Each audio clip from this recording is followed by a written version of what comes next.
Kayamers, today mag-change oil tayo ng ating Aerox 155 and then sasama rin natin yung pagpalit ng ating gear oil, okay? So hope you enjoy the video. Please stay tuned.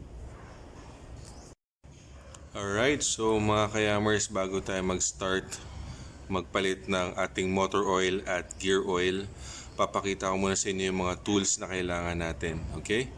So kailangan natin ng long nose na plies, okay,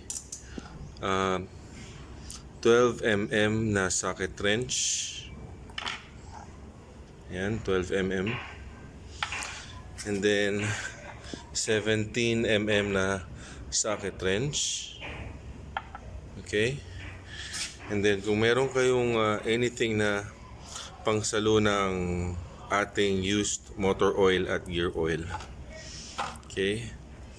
Kailangan din natin ng gear oil, okay. So you might need 100 ml kasi ang kailangan ng ating Aerox 155 ay 180 ml, okay. And then your motor oil, okay. So kumuha lang ako ng 800 ml kasi may sobra pa ako dun sa unang change oil ko. Pero ang kailangan talaga ng ating Aerox 155 ay 900 ml. Okay? So you have to make sure na hindi siya lalagpas dun. Okay? Alright. So let's go ahead and start, mga Kayamers. Alright, so mga Kayamers, ang gagawin muna natin, ipa-flush muna natin ang ating gear oil. Okay, so kailangan natin ng 12mm na socket wrench. So ang gagawin natin is bubuksan natin to. Okay, aalisin natin tong screw na to. Okay, so pag naalis natin na screw na to, dyan lalabas yung used gear oil natin. Okay, so dapat nyo i-ready yung pangsalo nyo. Right, so once na nabuksan nyo na yan, okay, so you need to open yung cap. Okay, so be careful lang, make sure na hindi mapapasukan ng dumi. Alright, so let's go.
Alright, so mga Kayamers, once na na-flush nyo na lahat ng gear oil, okay,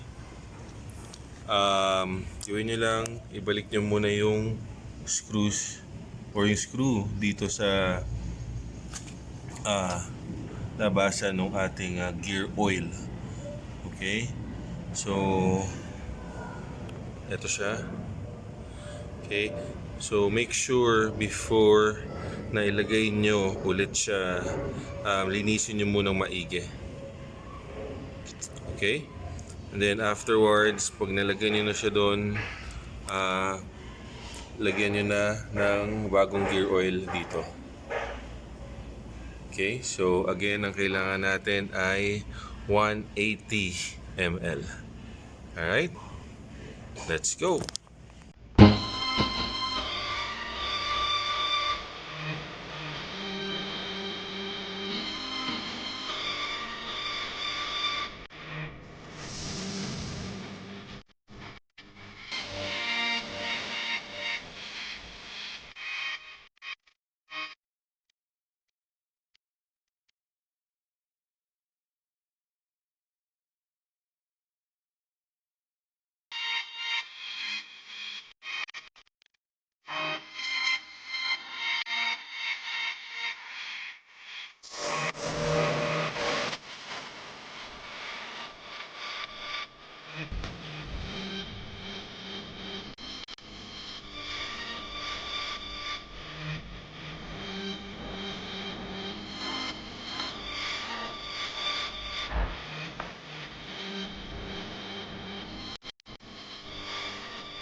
Okay, so next step mga kayamers, pa-flush natin ang ating used motor oil.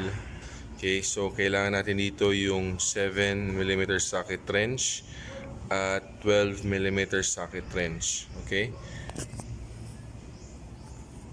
So, nandito yung mga screws na kailangan nyo tanggalin. Alright? So, okay.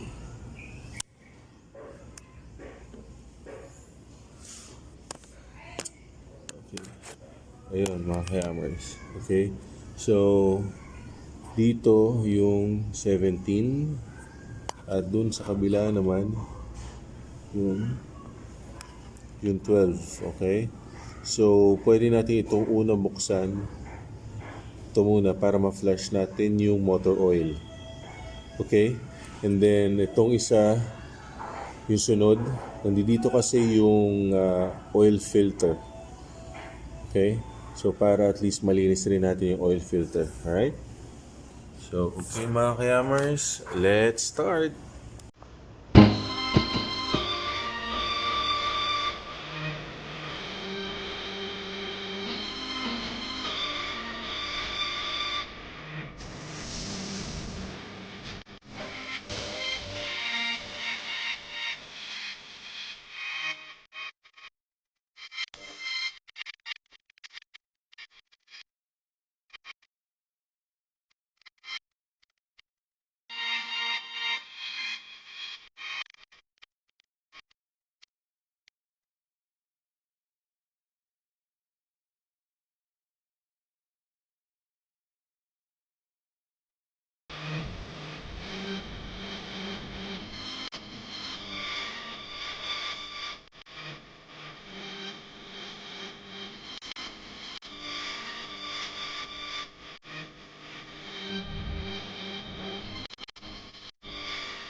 Alright, so mga kayamers, ito pala yung oil strainer natin na nasa loob. So oil filter to. Okay. Ito yung sa isang flush ng ating motor oil. Okay. So nilinis ko lang siya, no? Nilinis ko lang. So ganyan yan dapat pagbalik. Okay, so tandaan nyo lang. Alright.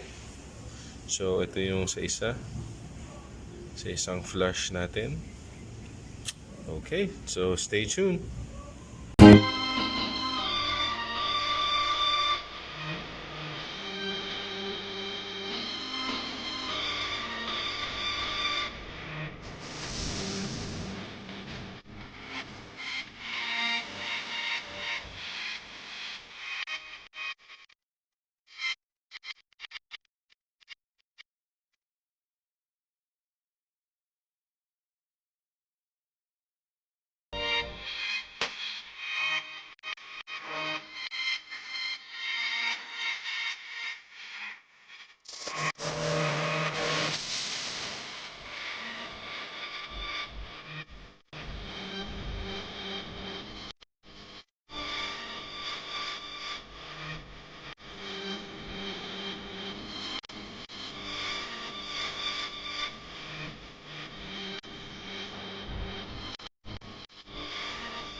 Alright, so mga kayamers, once na mahigpitan nyo na yung mga screw sa ilalim, so dito nyo lalagyan ng motor oil.